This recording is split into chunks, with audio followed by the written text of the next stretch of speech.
Welcome to this very special measurement and evaluation panel session. Today we get to see the workings of some excellent public relations with 3 Golden Target Award winners that have undertaken PR measurement in the real world. I'm Barbara Ryan from the University of Southern Queensland, and I'm really pleased to present this Public Relations Institute of Australia webinar as part of the suite of Measurement Month activities. Today we're going to hear about the measurement and evaluation programs within 3 public relations campaigns that really caught the eye of our Golden Target Award judges. These are campaigns that really take on board the Barcelona Principles 3.0 that were launched in Australia at the PRIA conference last month. So Margaret Lawson from Cole Lawson, Sylvia Kovacevic from Virgin Australia, and Joanne Painter from Icon will outline their campaigns focusing on measurement, and then we'll have a bit of a discussion. We should have some time for questions from you all, so if you'd like to ask something, just use the Q&A button at the bottom of your Zoom screen. So let's start with Cole Lawson's campaign, BCU Depends on You, the merger with P&N Bank. This was a 2020 Platinum Gold Target Award winner for excellence in measurement and evaluation. So over to you now, Margaret Lawson. Thank you very much, Barbara. I'm really happy to be here, and I am passionate about measurement and evaluation, but I will put a disclaimer at the start of this presentation that I'm not a statistician. You know, this was, I guess we were really blessed with a campaign here where the client understood the value of data and the client invested in it. I think we've probably all been in a situation where we have clients who aren't, or organisations we work with who aren't willing to make that investment.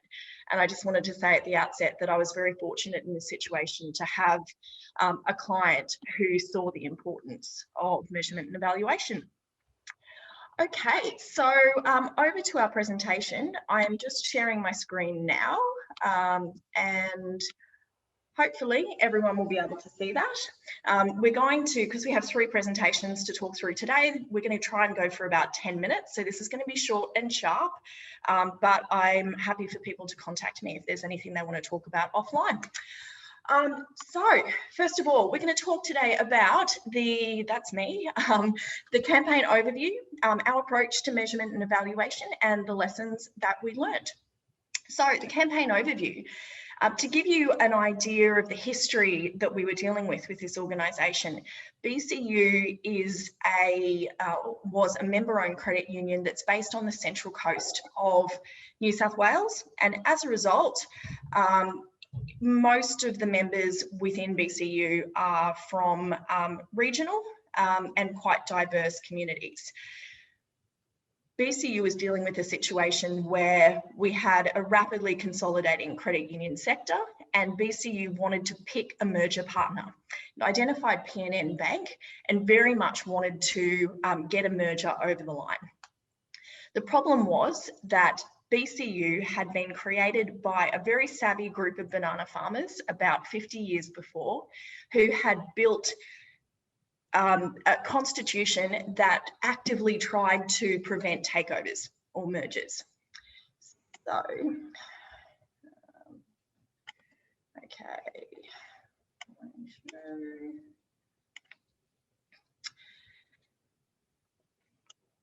So the challenge that we were dealing with was that we needed to get 25% of all BCU members to vote.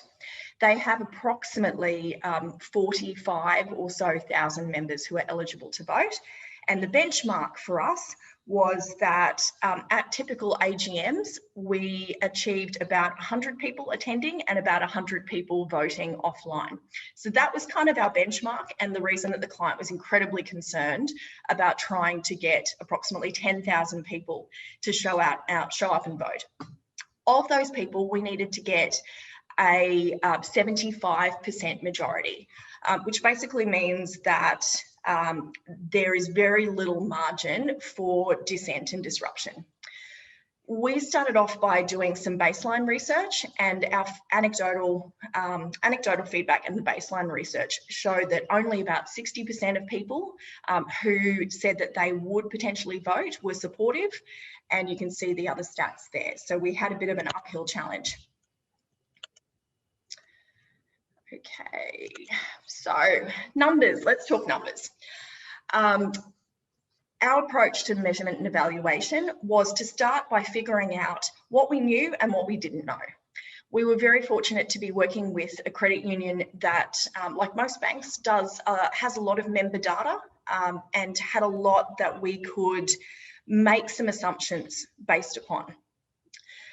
From that, and from our sideline experts who were our advisors and our lawyers and our management team and our board, we listened to their experiences of similar projects they'd done in the past, but also took everything with a slight grain of salt because we understood that this was a unique cohort of members, being largely regional and with a very emotionally invested heritage with this company.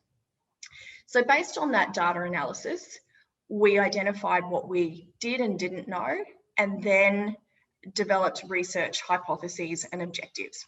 So the kind of things that we looked at were, okay, we're making an assumption that strategies that have worked for other credit union mergers may not work in this case because we're dealing with rural communities.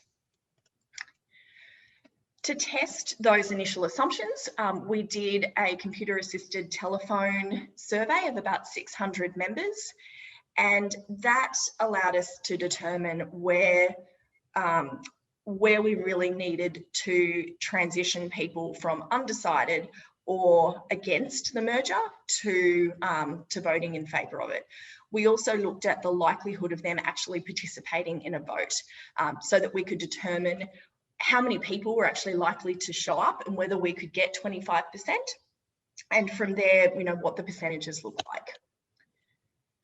Okay, what we found from that research is that our audience was significantly different to anything the advisors had seen before, and we needed a different approach. From there, we tested qualitatively what we'd found in the quantitative research. So we pulled out questions that had been generated around strategies, tactics, and creative, and we put that to different segments of members in focus groups. So one of the things that we identified in the quantitative research was that we were looking at member groups with very different opinions and responsive to different messages in different age brackets. We divided those into 3 cohorts, being youngest members up to about age, I think 35, 35s to 55s, and then 55 pluses. Once we got our findings from those focus groups, we then decided to test that with people who know the members the best, and that's staff. So our clients selected frontline staff and influencers from within the organisation, and I conducted a range of focus groups in different locations with staff where we actually presented all of our consolidated findings and said, these are the things that we think we need to do to get this merger across the line, what we need to offer, and the roles, the messages and the roles that need to apply. Okay, in terms of throughout the campaign, we tracked what we were doing through informal and anecdotal methods, including feedback forms from any board or other events. And then during the voting period, we had daily tallies and projections and objectives throughout the voting period, which was 6 weeks, where we were trying to hit weekly participation and uptake objectives. So what we found basically from all of this is that we needed, or the research answered 5 questions for us. And that was, what channels did we need to use? What kind of messaging and proof points were going to work for each of our 3 audience avatars? We discovered that trusted influencers were really important within the local community, being opinion leaders, and that staff and voting mechanics were going to be critical.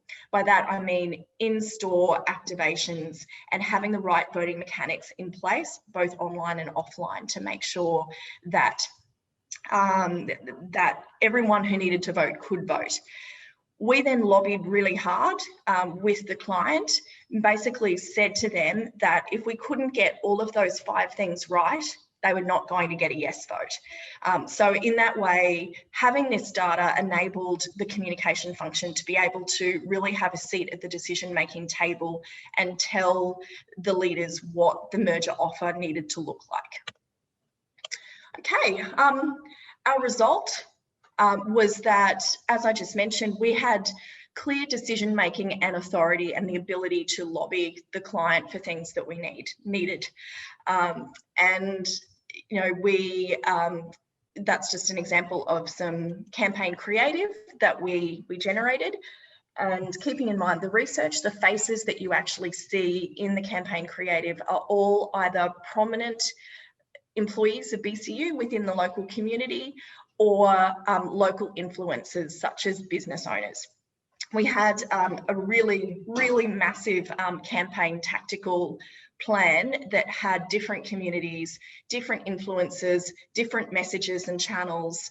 And, you know, we could basically go through the Gantt chart and be like, right, if we're running a social geo-targeted ad in this community, we need to use the image of this person and the message needs to be around employment retention.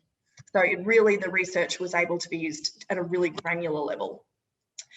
Our outcomes were that we managed to achieve more than 12,000 eligible voters, which was 28.9% of all BCU members. And we're amazed to get an 87% yes vote. So the merger went ahead. So basically, to put that in context, looking at our original data, we managed to convert about 90% of the undecideds to behave in a way that we needed them to behave.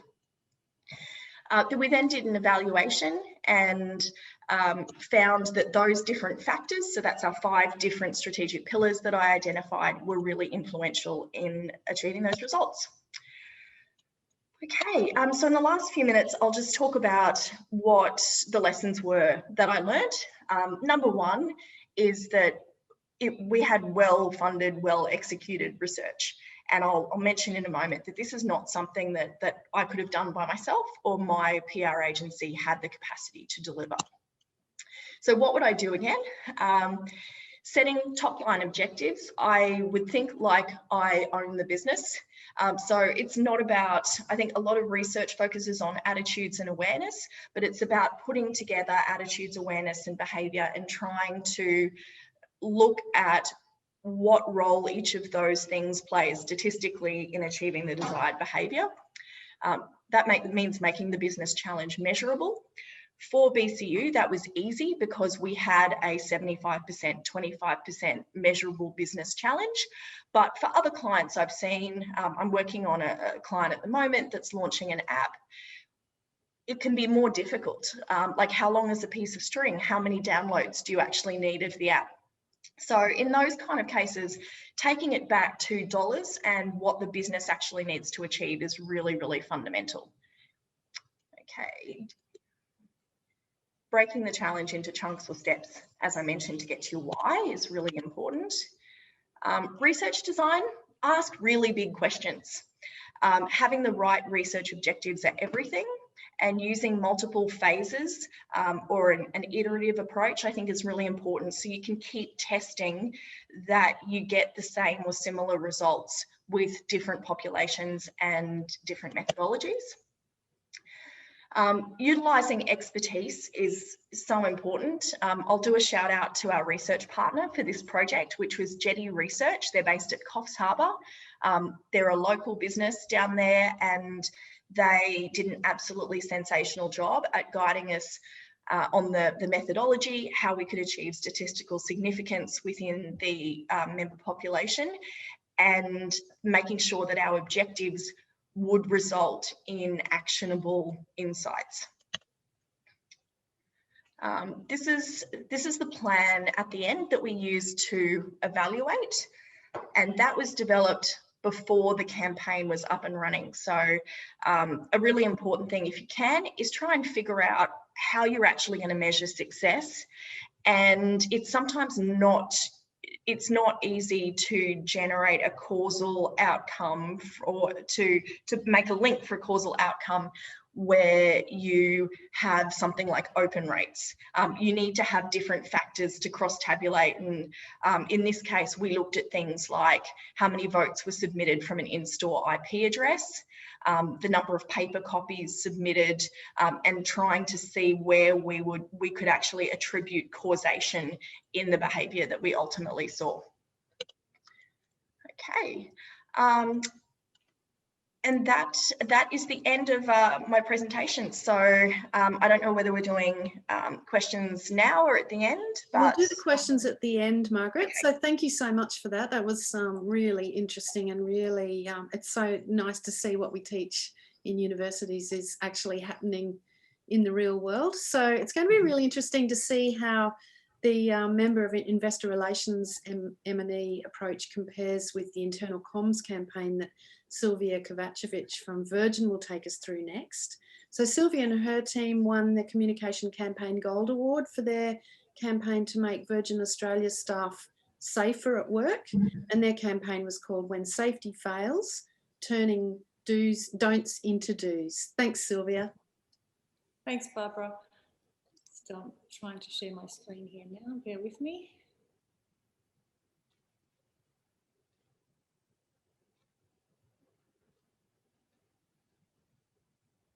Hope everybody can see that screen.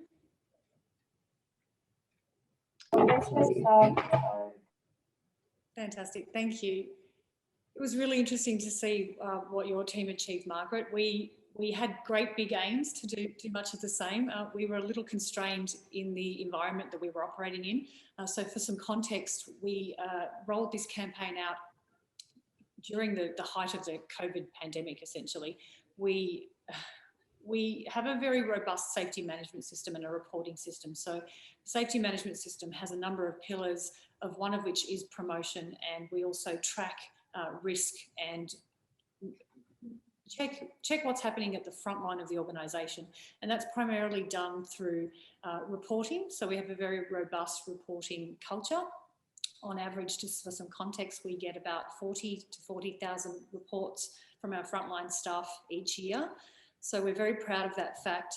And what we noticed in the lead up to March, April, the previous 2 months, we had a dip in that reporting rate, which for non-COVID related incidences. So that's a little bit of an alarm bell for us. We want to ensure that the safety management system is quite robust. We have risk controls in place. So for example, if we have a type of risk or hazard that we've identified, we will trend data on that, we'll track that over time. If it's of a serious nature, we'll investigate it immediately and put steps in place to either mitigate that risk or change procedures or what have you. So the reporting rate is really critical for us to get a very clear picture of what's happening on the front lines. We need that data, essentially. As we were coming to the end of March and really hitting COVID peak, we were noticing that reporting rate was dropping. We trend that report rate per 1,000 flights. So we can see as COVID started to take effect, we were watching the flight rate drop, but we were also watching the report rate drop, and we wanted to try and get that back up. COVID was a really interesting time for us, that peak. We obviously have a very dispersed large workforce, approximately 10,000 people across the business, international in various ports, and during the COVID pandemic, particularly at that height of the pandemic, we had a lot of people stood down. So we had a bit of a communication challenge in that normally we would have people coming into work, coming into offices, coming into aircraft environments, and those numbers declined rapidly. So and a number of people were stood down over the course of that period. So we went from having a fairly active workforce that we knew we could target with the existing communication channels, and then that all kind of vanished overnight. We were working towards a project where we were bringing in Workplace by Facebook into the organisation, because we recognised that would enable us to target frontline staff, particularly if you're a pilot or your cabin crew or ground crew or even an engineer. You'll come into work, you'll look at your operational notices, and then you'll proceed with your day. You're not seated in front of a desk, you're not on a device, and you're not getting company information. So in order for our CEO to quickly deliver information, particularly regarding to the COVID pandemic and also entering voluntary administration, we recognised that there was a need for a platform that could reach everybody quite quickly, quite instantly. And we were really, really excited that we got, I think the first week we had 90% uptake of users who'd signed up and were active on the platform. So we knew we had a really great opportunity here to leverage some safety messaging. And we recognised that Workplace would be a great way to do that.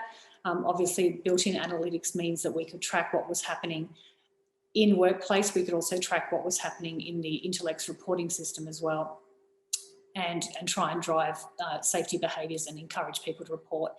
Concurrent with the Workplace launch, we were noticing a lot of staff who were on reduced hours, say for example ground crew at airports who were coming into work, and there were fewer passengers, so they had some free time. And you might have seen some media clips of our team members in Sydney doing the nutbush in the terminal. We were seeing team members trying to raise morale and sharing that kind of content on Workplace. We were moderating the channels, and what we discovered is we were getting some safety content that wasn't actually safety aware. So we were trying to encourage safer behaviours while encouraging the morale building examples as well. We decided to leverage that content. That was really where the campaign creative and concept came from.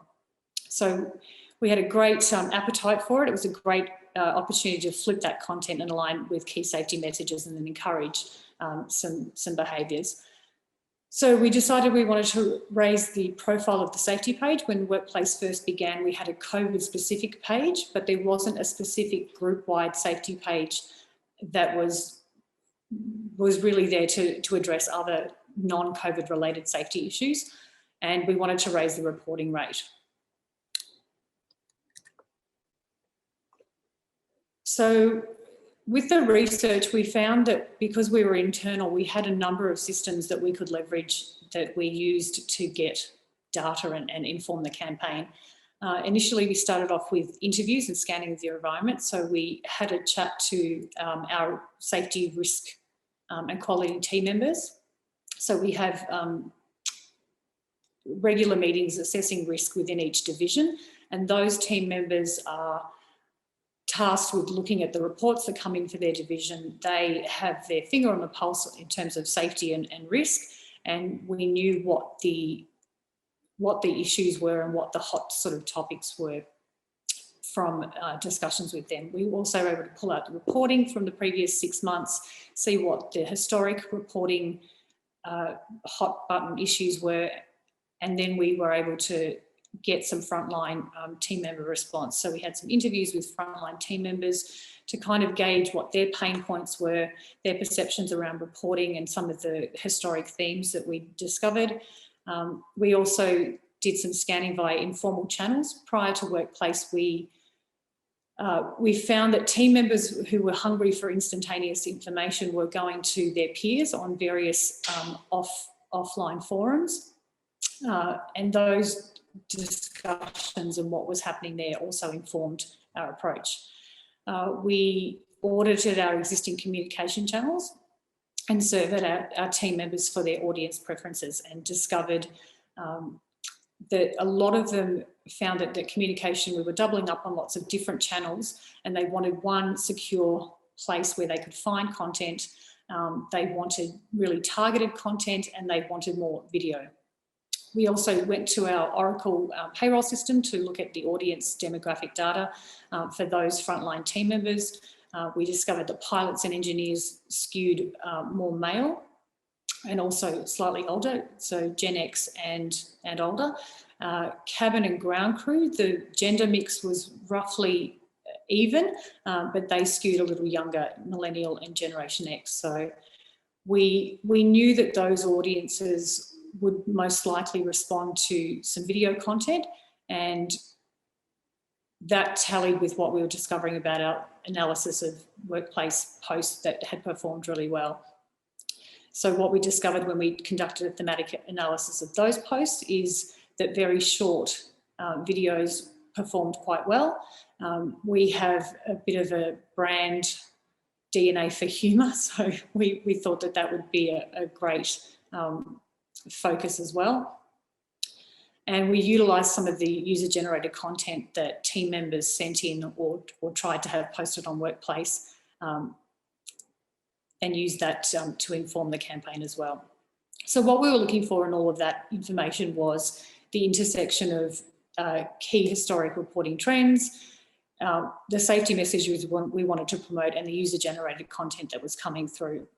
Through all of that, we were able to craft 16 pieces of content that ranged from about 15-second long video posts to our final video post, which was 1 minute and 5 seconds, which introduced our new GM of safety. We reviewed those pieces of content and the campaign, the concepts. We thought the stakeholders, we had some workplace health and safety representatives involved. So we got the frontline point of view on what we were trying to achieve. We also had the safety and risk point of view on what we were trying to achieve. And we got some really good feedback in that initial stage before we went live. Each post included call to action. What we were finding with Workplace was that people were very interested in sharing their thoughts on Workplace in comments, which is great. So we were getting engagement there, but we needed people to actually do the safety report. So when we looked at what the comments on certain posts were saying and then compared with the reporting that had come through, we found that there was a lot of chatter happening on the Workplace page, but not as much reporting coming through as that would have indicated. So we wanted people to follow the safety page. We also wanted people to report via the correct channels. And then we tied that all in with our final video from our safety GM, with a little bit of a funny slant on that as well, and using our frontline team members to drive home that safety message. The campaign was incredibly successful. We started off with a safety page that wasn't an automatically enrolled safety page, so we were having to ask for people to follow that page. And the rationale for that at the time was we had a COVID page where most of the safety information was being shared. We recognised that there was a gap and that we needed some non-COVID safety related content as well, and we needed a home for that. So the safety page started out as just interested parties. We were able to get a 50% increase in members simply from the call to action on each post. About a week after the campaign ended, we had a couple of frontline team members comment on some of the posts on the page and comment that they believe that page should be a group-wide safety page. Due to that frontline feedback, we were able to switch over everybody and auto-enroll them into that page quite quickly, which was fantastic. And that achieved a 230% increase in viewers. We've since been able to have regular active users in the vicinity of 80%, which for a safety page I think is incredible. But the real great outcome that we had was the safety reporting rate per 1,000 flights increased by 120% during the campaign period. We saw a clear spike at the beginning of that, and it trended up for a while after the campaign. You'll see on the screen there the Workplace poll that we conducted afterwards, where we asked what users would like to see on the group safety page. We didn't start out with that many options, and safety fails was not actually an option that we initially went with. One of our frontline team members added safety fails as an option, and that quickly got far and away the most engagement. So we've continued to share some of those on the page, trying to tie them back in with current trends and things that we're seeing being reported on the front line, and also things that we're seeing anecdotally. So we're really, really happy that we're getting high engagement from there. We're a little bit hampered at the moment in being able to follow up and find those calls or links, because in the last few months, as you're all aware, we've had a number of people on stand down. So we don't have a lot of our team members here that we can go back to and discover what prompted that reporting increase. We've had some anecdotal feedback that was successful, and we've conducted some campaigns since where we've seen that correlation between campaigns on workplace as well as other channels and how that affects the safety reporting rate. So that's really, really, it's great to see. We're really happy to see that culture continue. We probably in future, we've got a new platform, a Qualtrics survey platform. We'll be able to conduct pulse surveys moving forward. So I envisage that we'll be able to have just a few quick questions that we can ask people who reported where they saw if they saw the campaign and if that influenced them to report, so we can tighten up that data. But we're conducting little experiments on the page at the moment where, for example, we're seeing a post that might get moderate engagement, but when we look at the click-through rate, we're getting, you know, anywhere from 15 to 20% of people clicking through to the content that's housed on the intranet. So we can also track data and views on those platforms as well. So all of it taken together gives us a fairly promising outlook for that we're heading in the right direction, and we'll continue to update and get more data as we can, particularly when our people come back. So we're looking forward to being able to fly everybody around for Christmas and continue to see our people responding to safety messaging and being very safe. And that's me. Thanks, Sylvia. It's not often you can work on a campaign that has such a meaningful impact. Thanks for that presentation. So now we're going to hear about another socially important program from Joanne Painter from ICON on a really interesting campaign for the Alcohol and Drug Foundation and the federal government in response to an increase in stress-related drinking amongst parents. Joanne and her team won the Health Campaign Gold Award for this effort. It's called You Haven't Been Drinking Alone. Thanks, Joanne. Thank you so much. Now I'm going to try to share my screen as well. Hold on with me here, and I shall take you through this presentation. Can everybody see that? I'm just going to go window full screen. Sorry. Me just trying to get this full screen for everybody. Here we are. Okay. Full screen. Can everybody see that? Fantastic, great. This was a really interesting campaign, particularly from a measurement and evaluation perspective, because as somebody I've actually lectured on measurement and evaluation, it's a really important framework that we use, but it's also something that our client was really passionate about. And in fact, the use of data to both frame the strategic insights, but also to set up, monitor and evaluate the program throughout the whole process was actually something that was collaboratively decided between us and the client. And that's not, as I'm sure many of you in the room will know, it's not common to have a client that's as passionate about evaluation and data as we are. So the brief that we had was very much around, so it was a COVID specific campaign.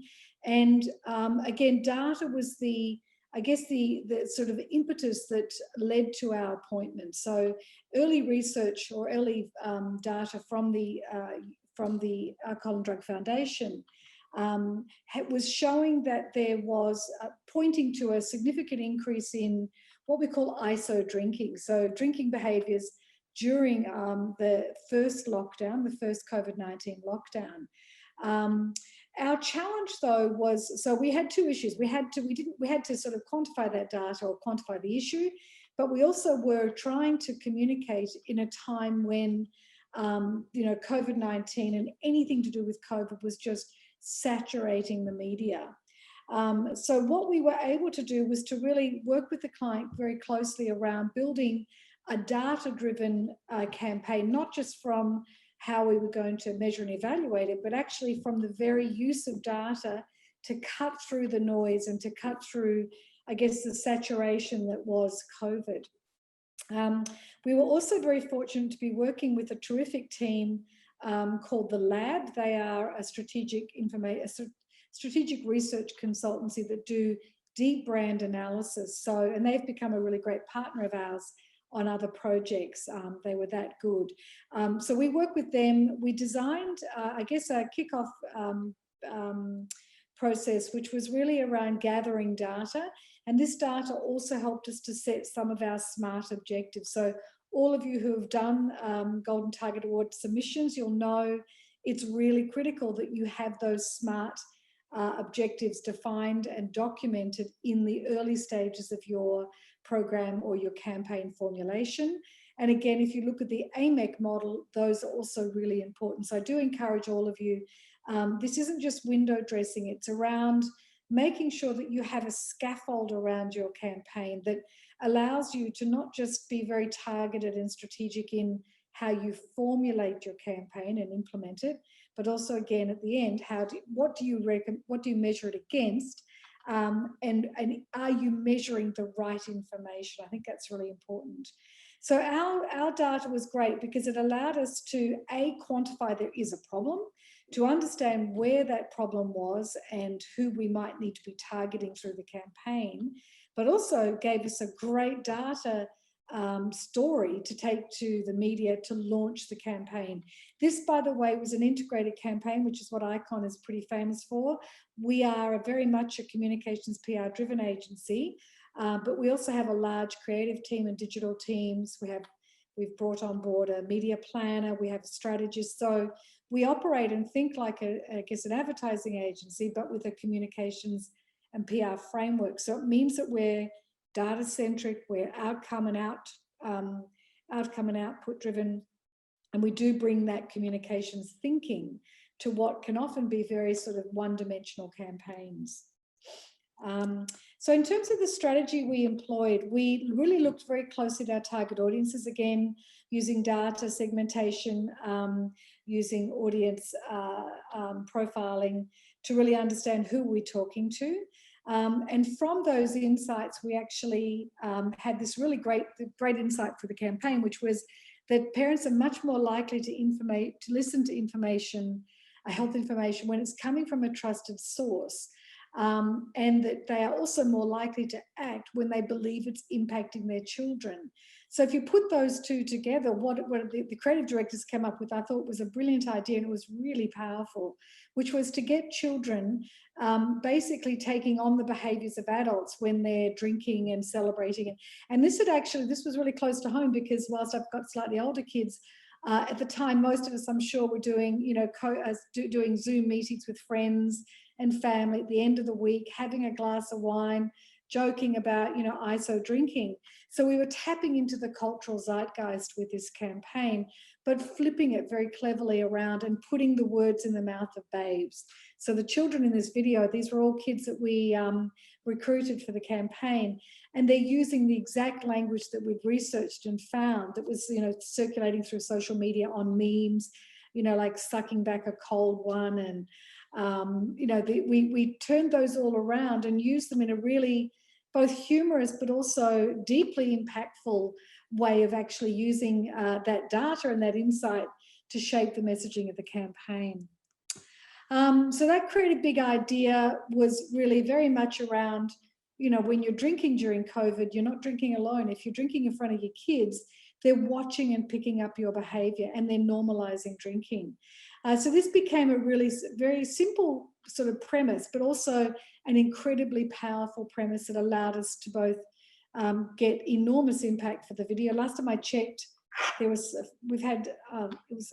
on the next page, but we've had many hundreds of thousands of organic views and also millions of promoted views for the campaign.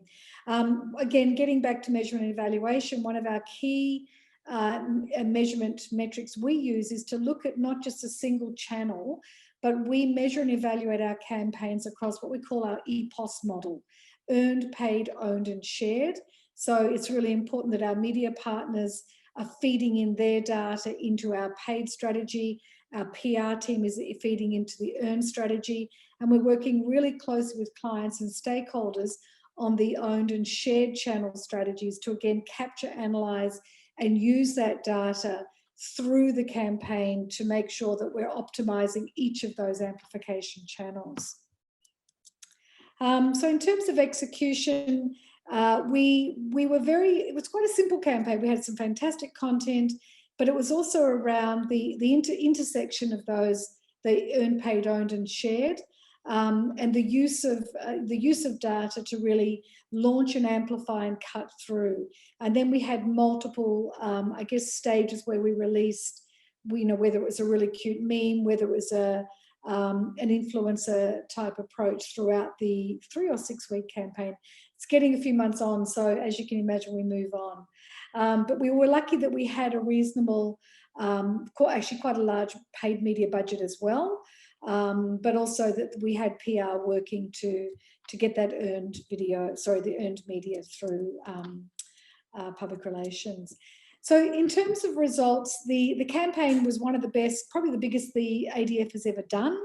And it just had extraordinary impact. We had over 1,000 broadcast and print articles, which is pretty good in a period where COVID was really dominating, and we pretty much had saturation across all of the mainstream, what I call tier 1 media.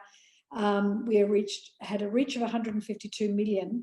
And again, setting up the evaluation framework was really important because it allowed us to actually look at those numbers, not just as a broad quantum, but to really understand the influence and reach of the individual media that we were targeting. So, for example, it's great to get 7 News, and we had some great broadcast media for that mass awareness. But in fact, some of the highest value media for us was that parenting media and influencers and what we call calls, picking up and running with it over their channels, because they are the ones that have arguably the highest direct influence on the behaviour of our target audiences. So again, being really clear about who we were targeting at the beginning of the campaign allowed us to understand and measure the influence and the impact. So you'll know, if you've looked at the AMEC model, you'll know that AMEC goes beyond the traditional Barcelona principles to really emphasize impact. And again, it was great to see in the Golden Target Awards, this campaign won 2 Golden Targets. And I think part of the reason we were able to be so successful, it's a great idea, but ultimately, this is to win awards and to really stand out. It is about not just having outcomes, getting great media hits is terrific, but what impact did we have for our client and on the community? And in this case, we had quite a significant impact on the ADF. So one of the biggest impacts was actually one of our KPIs, which was we really wanted to lift the ADF's media in profile, showcase their leaders, get them in front of the television, and we had a great CEO to work with. We had a very significant reputational uptick among government and stakeholders, and in fact, the federal government, post this campaign, provided much more additional funding, and we actually, of course, benefited from that as well. So, there was a direct link between this campaign and the measurable impact it had on the organisation's ability to secure future funding. And then we also received funding to continue the campaign through the second wave of COVID lockdowns. So again, it had really great, measurable outcomes, but it was actually the impact that really set this campaign apart. So in terms of how we might look back on this and, sort of assess it, from our point of view, it was really important if we were clear on being really clear on what the outputs and impact of the campaign we would like to have, allowed us to set up and define a campaign strategy, then support that through creative executions and media channel tactics that ultimately led us to this page, which is fairly impressive. So from a target media, we were 13 times over target. Our campaign reach was 500% above target. And we pretty much had, amazing take-up of whether it's key message retention, brand name mentions, harm prevention. So all of the dimensions that were important to our client were achieved through the campaign. So that's, I guess, a quick case study of the Alcohol and Drug Foundation. The key takeout I'd really encourage you, though, to look at with your own practice is don't be afraid of measurement and evaluation. You can make it, it's not a hard and fast framework. It should be adaptable. They're principles that we should live and practice by. But, if I'm honest, not every one of my clients wants us to do this. not every client is interested in us being able to say, so, you know, what impact are you looking for? We are really pushy with our clients. We counsel them why this is important. It's important to us because for the big campaigns, we want to be able to put it into award programs and win. That's a business, you know, that's a business and a team need. But also, this is also important because it actually elevates PR practice in our industry. It puts us alongside, and in fact, I would argue ahead of many of our sister disciplines of marketing and advertising and digital marketing. And it gives us legitimacy and a seat at the table when it comes to quantifying and measuring the impact of public relations. Thanks, Joanne, and thanks for the elevator pitch for those of us really pushing for more measurement and evaluation. For Margaret and Sylvia, I wonder if you could walk us through the measurement and evaluation environment you'd walked into with those campaigns and how you overcame, if you could describe any obstacles you've sort of came across and how you overcame them. Thanks, Barbara. I did say in my presentation that I had a very supportive client, and their rationale was that they'd invested a lot of money in lawyers and advisors, and they needed this campaign to work. So what I found actually happened was that there was a huge appetite for research at the beginning of the campaign because they wanted that answer, and they wanted a very easy answer. Can we make this happen? And it really tested us in terms of coming up with a methodology that would give the client some semblance of an answer that they needed 6 months ahead of the vote. What I found as we went on is that they were happy with the first answer, and the more research we did, the more they kind of got a little bit of research fatigue. And, you know, we had to modify our messaging to them as the campaign went on to, I guess, like many clients, they got very tactical as things went on. So we had to use that to inform our decision making. Yeah, that was my experience. Very, very invested client though, particularly at the beginning and the first 6 months, you know, it was all about the data.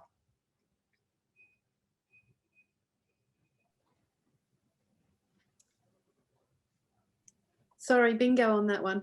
Couldn't find the mute button. So Sylvia, how did you go? So we were mainly challenged by resourcing and time constraints. The workplace platform was fairly new, so this was really a bit of a test case for us. We didn't have a lot of data on how we thought it would perform. We were able to make some, we were able to test some hypotheses with the campaign, and we're very happy with the way that's gone. But the biggest challenges was trying to get content, trying to get people on board while people were stood down, while people were remote. We were able to access our internal systems. So in terms of the intranet and in terms of workplace and in terms of employee data, we had ready access to that. Getting enough hands on deck at the right time to analyse that and come up with some insights was a little bit challenging. So we possibly could have drilled down a little further, but the timing of what it was and the other workload with all of the COVID stuff that was happening at the time made that a bit challenging. I feel like we dipped our toe into measurement, and what we learnt was really great and interesting, and it's just whetted our appetite to do more. So, okay, that concept of data fatigue is really interesting. Joanne, have you seen that happen?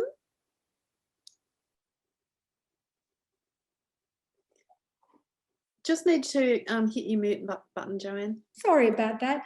I was saying I have seen that happen, and I think that one of the challenges, you know, when you're working with data is to make sure that you're connecting data to the human story or the human experience. And I think, you know, you can actually, if you're becoming over-reliant on data, whether it's to tell your story or to affect change, I think you've really got to remember that data is one dimension of a persuasion argument or a program to persuade people in one way or the other, and that people really love to know and hear people's stories.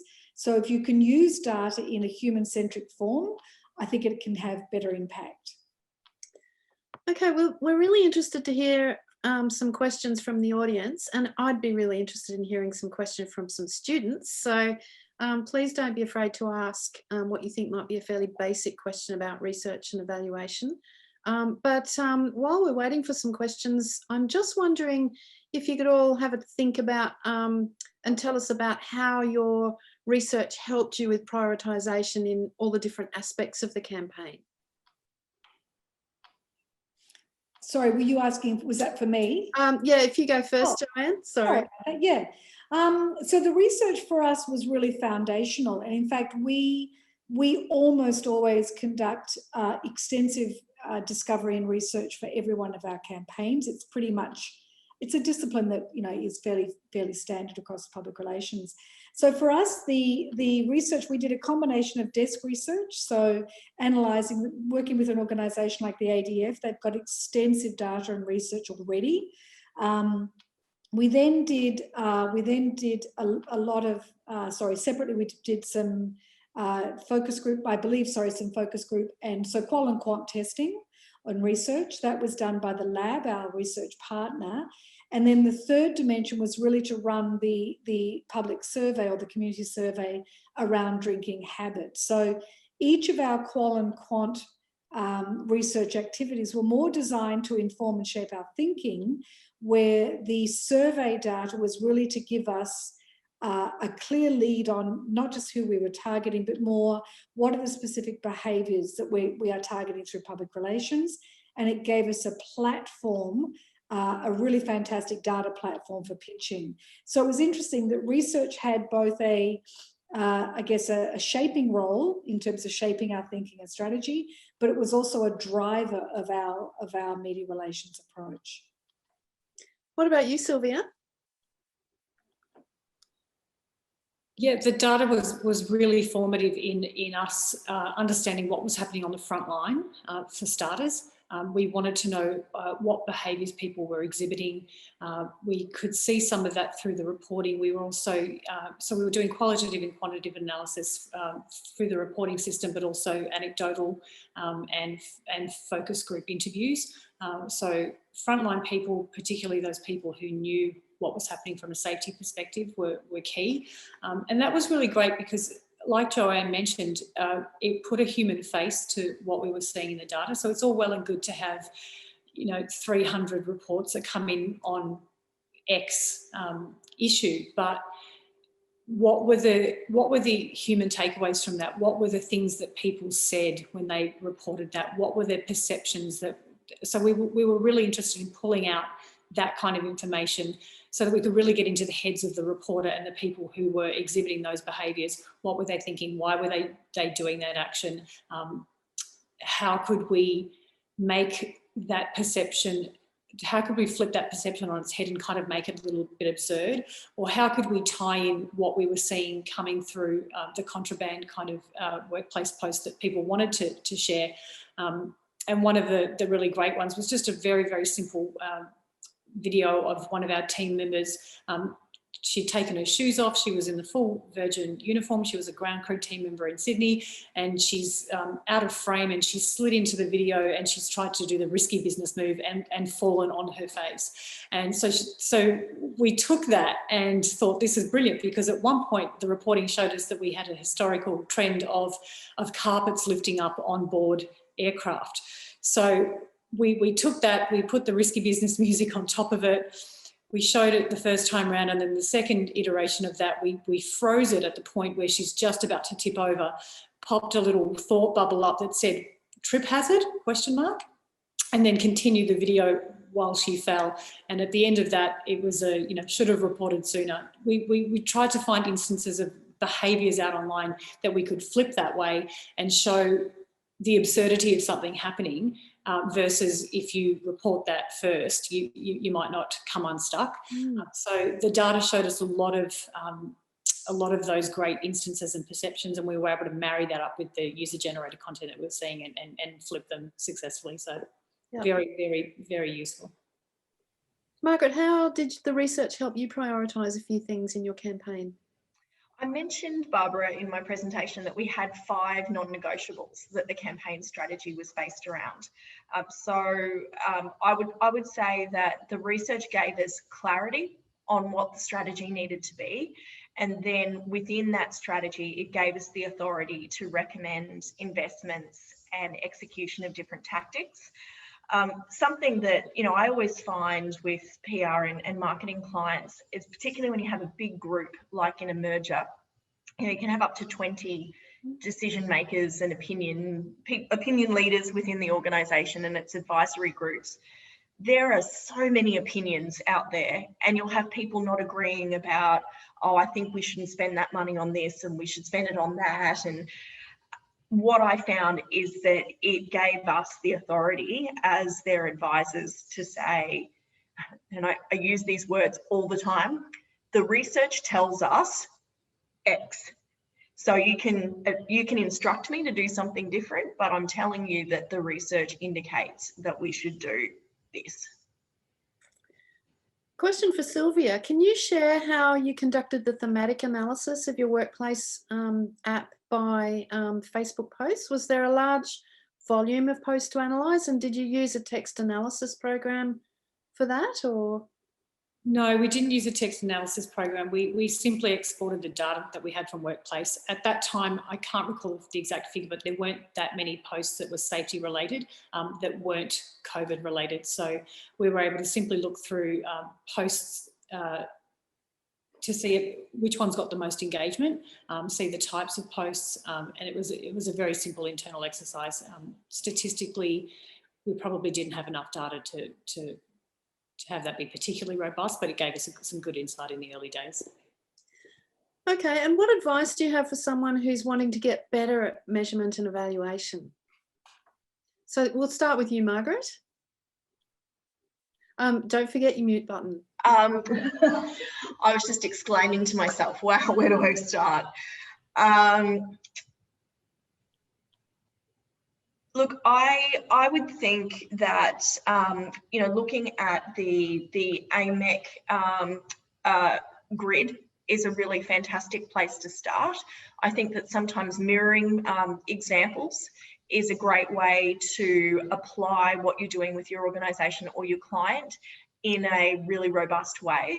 And I've always found that I give it to my staff a lot and say, look at this.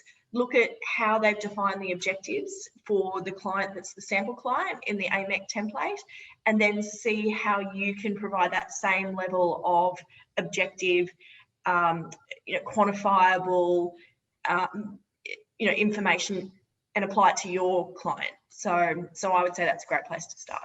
Okay, Sylvia?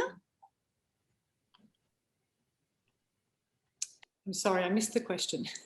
How would you advise someone who's not quite sure how to go about measurement and evaluation? Where would they start? I would suggest that they just learn as much as they can. I found the Barcelona principles really useful, and as soon as you kind of go over those and get your head around that, that just sets off lots of questions. We've found that we were able to look at that and adjust some of what we were doing. It's informed some of our strategy moving forward. Just get as much data as you can and see what that tells you. Obviously, get your hypothesis and get your plan in place, but I think start with the data and go from there. Okay, and Jo? So yeah, I totally agree with Margaret. AMEC, so go to amec.org.com, I believe it is, I've just checked on it. That's got a fantastic tutorial. It's got a really good table that you can, or it's got the flowchart that you can use. But I think the biggest piece of advice is don't bite off more than you can chew. So start with a small discrete project, but that is highly measurable. So, you know, you'll have some campaigns or some briefs that just don't suit a robust measurement framework. So choose your target really well. Start small. So start with something that is measurable and manageable. Don't be intimidated by how much you have to measure. You can choose what to measure and what not to. Test, refine, iterate. So, you know, testing and test, fail, iterate, move on, and make sure it's, you know, you're using those learnings and applying it in the next practice. Okay, we're running out of time.